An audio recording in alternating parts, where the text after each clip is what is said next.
The A8X is repeatedly dropped from different heights and angles.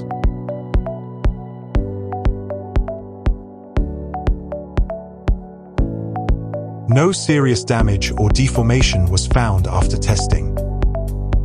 Mud with different sediment ratios was sprayed on it from all angles.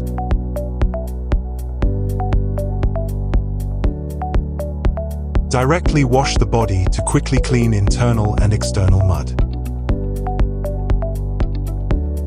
After the mud irrigation tests and wash test, a no-load operation test is conducted.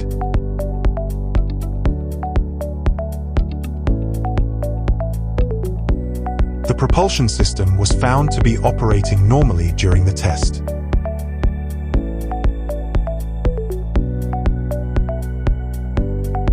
A 8X modular propulsion system.